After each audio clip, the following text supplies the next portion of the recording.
Have you ever felt like the world was watching, waiting for you to fail? That was her every day. In a small village, where music and laughter filled the air, a young girl sat in the shadows, watching others dance. She longed to join them, but she never did.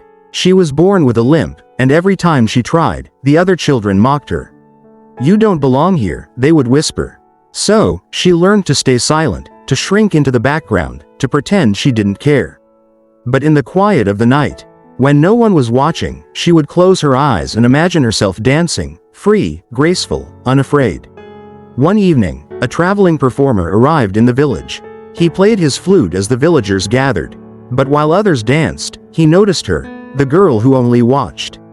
He walked over and asked gently, "Why don't you dance?" She hesitated before whispering, "Because I can't." The performer smiled. "Dancing isn't about perfect steps. It's about telling a story. Show me your story." He handed her a scarf and played a slow, haunting melody. She hesitated, gripping the fabric like a lifeline. But then, she took a breath and stepped forward. Her movements were uneven, different, but alive. She wasn't following the rhythm perfectly, but she was feeling it. The music carried her, and for the first time, she let go of fear.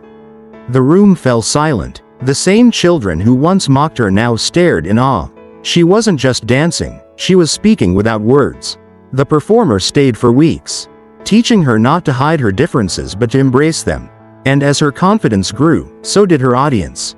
Years later, the girl who once danced in the shadows became a world-renowned choreographer, known for her expressive and unconventional style.